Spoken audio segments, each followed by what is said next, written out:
The gymnasium fell silent as Lieutenant Sarah Chun stepped onto the training mat, her worn combat boots leaving faint impressions on the rubber surface. 282 Navy SEALs lined the walls, their arms crossed, their expressions ranging from skepticism to outright contempt. She was the first woman to ever attempt their elite training program, and the weight of their judgment pressed against her chest like an iron vice. What happened next would become legend, but not for the reasons anyone expected. The story you're about to hear isn't just about physical strength or breaking barriers. It's about the moment when the human spirit refuses to kneel, even when the world demands submission. Stay with me, because the truth behind this day changed everything. Commander Price stepped forward, his silver hair catching the fluorescent lights. He was a decorated veteran, a man whose respect was earned through blood and sacrifice, yet his eyes held something cold as they settled on Sarah. Beside him stood Lieutenant Marcus Webb, younger but equally formidable,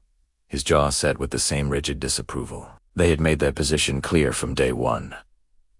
Women didn't belong in their ranks, and they would prove it. Sarah had grown up in a small town in Montana, the daughter of a single mother who cleaned houses to keep food on the table. She learned early that life didn't hand out fairness, like participation trophies. When she was 12, she watched her mother work 3 jobs while battling cancer, never complaining, never That image became Cerie's North Star, the compass that guided her through every impossible challenge. Her mother passed the day before Sarah graduated high school, but her final words echoed endlessly. "Don't let them make you small, baby girl.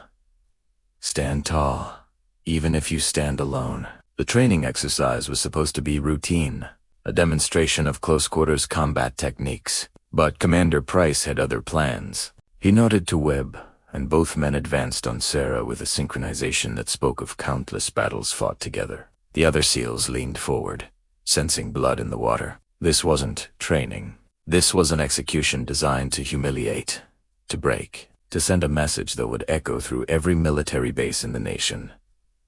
Price struck first. A calculated blow aimed not just at her body, but at her dignity. Sarah blocked it, but Webb came from the side, faster than she anticipated. They worked in tandem, each attack designed to drive her down, to force her to her knees. The gym erupted in shouts, some encouraging the commanders, others falling into uncomfortable silence. Sarah's ribs screamed in protest as Webb's elbow connected with brutal precision. She stumbled, her vision blurring at the edges. "Kneel before me," Price hissed, his voice low enough that only she could hear. "Accept your place and walk away with your pride intact.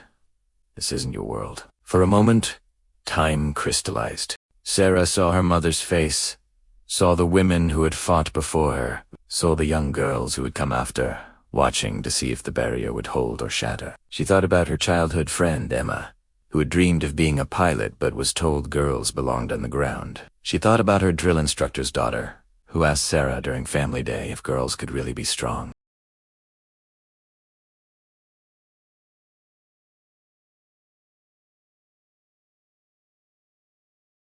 Instead, she moved with a speed born of desperation and determination, channeling every ounce of training, every painful lesson, every moment of doubt transformed into fuel. Her legs swept out in a perfectly executed maneuver.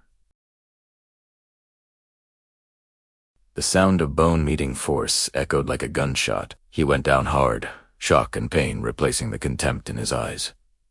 Webb lunged at her, rage overtaking strategy.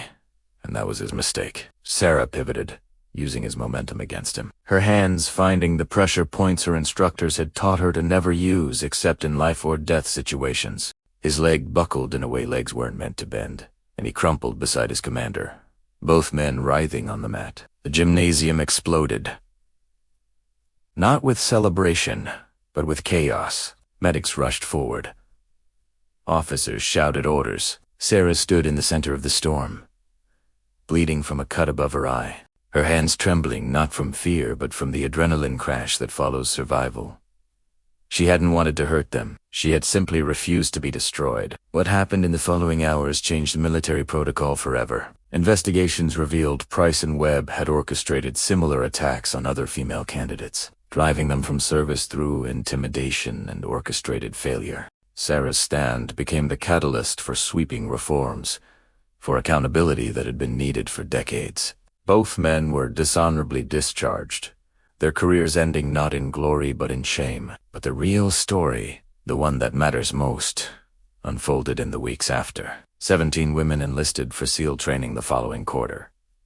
8 made it through. Sarah became an instructor, not to seek revenge, but to ensure no one else would face what she had endured. She learned that true strength isn't about breaking others, but about refusing to be broken yourself. Years later, when young recruits asked her about that day, Sarah would smile and say something that always surprised them. "I didn't win that fight because I was stronger. I won because I understood something they didn't." When you've already survived the worst life can throw at you, when you've held your mother's hand as she took her last breath, when you've stood at graves and made promises to the dead, nothing on earth can make you kneel. Not fear, not pain, not 282 men who think your dreams are too big for your gender. Her mother had been right all along. Stand tall, even if you stand alone. Because sometimes, standing alone is how you teach others to stand beside you.